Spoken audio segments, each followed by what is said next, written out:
Okay, so this one is going to be pretty simple. Scrolling behavior and saving. So scrolling behavior, check this out. You go up to options and then you go down to edit window scrolling. So right by default it's on page and it's probably what you're going to want to do. But let's see what no scrolling does. So we're zoomed in. Let's zoom in a little more. And let's start right here. And let's play, see what happens. It's making me sound like rah, rah. The cursor just went off of the screen. We have no idea where it is.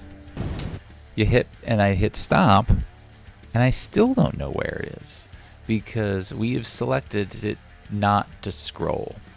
Kind of a pain in the butt, but maybe you don't want it to scroll because you're just working on a small selection like this. So that's one reason why you might want to do that. Number 2, edit window scrolling after playback. So It's making me sound like rah, rah. So what happens is it goes off of the screen, but then when you stop, it jumps to where it is now. That's helpful, but I kind of like seeing where it's going while it's going there. So that's what after playback does. Then options, edit window scrolling, page. So watch this. It's making me sound like rah, rah. No. So it flips through like pages. When the cursor hits the end of the screen, it goes to the next page. That is pretty much the generally preferred way to do it because that way you're seeing everything you need to see, and then when you reach the end, then you're going to see what's next. Like as flipping the pages of a book. So last but not least, this one's kind of fun, but it could make you kind of dizzy. Continuous. What continuous does is it keeps the cursor in the middle. See that? It's making me sound like So the cursor's always in the middle, and the timeline moves relative to the cursor in the middle. It's kind of a fun way to do it. It kind of can make things kind of hard, especially when you're just playing with specific bits over and over again like this. You get kind of dizzy, and it makes it hard to like pinpoint something because the timeline is always moving. So I myself like to keep it on page. So options, edit window scrolling page. And you might have seen that I was doing something called loop playback. Go into options, down to loop playback. Check this out. Loop playback is if you want to play something, it has to be at least half a second long for it to work. Otherwise, it won't work. Say you want to play this clip over and over. Sometimes you want to do that because you're trying to decide whether you like the take of something or not. And so you just kind of have to listen to it repeatedly. We've all done this in Premiere. You play, you listen to it, you listen to it, you listen to it over and over again. Wouldn't it be nice if you could just let the machine do that for you? So, options, loop playback, select something that's at least half a second in length, and hit play or the space bar. It's making me sound like rah, rah. It's making me sound like rah, rah. It's making me And sound it will like play the rah, selection rah. It's making me sound over and like over. rah. Maybe I want this whole bit. It's making me sound like rah, rah. It's making me sound like rah, rah.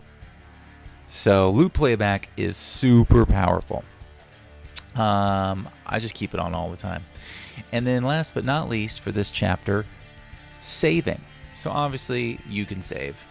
ProTools has an auto save feature which you can change in the preferences. But another thing you can do is you might do this sometimes in your video editing project. Save as. You do some changes. You go up to save as. I'll call this Ugly Duckling 03. and it creates a new file in my session folder called Ugly Duckling 03. As you can see, I am now on Ugly Duckling 03. Sometimes though, you'll do a lot of edits and you're like, you know what? I want to save it as a project, but I don't want to flip over to that project. I want to continue working on this one. So what you can do is you can save a copy in. And what that does is it basically creates a copy of your session of the way it is right now with all of your selected items. You could say, I want to copy my audio files, I want to copy my movie files, I want to copy my plugins, I want to change it to 44.1. I wouldn't do that, but you have the option. And then what you can do is you click OK, and then what it'll do is it'll create a copy of your session and all of the related files as its own separate session folder. This is a way to create a backup. You basically create a backup of your entire session and all its files. You're basically creating a full-on copy anywhere you want. This is a good thing to do maybe at the end of the day if you've done a lot of work and you just are freaked out about your computer crashing or whatever. Do a save copy in and select what you want to be copied, and then the format, I wouldn't change it. Hit OK, and then select a different hard drive, and it'll just make a copy. Good way to back things up.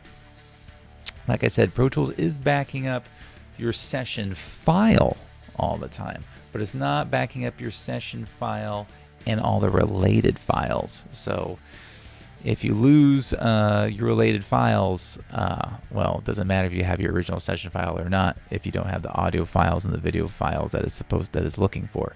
So it's always good to have a backup.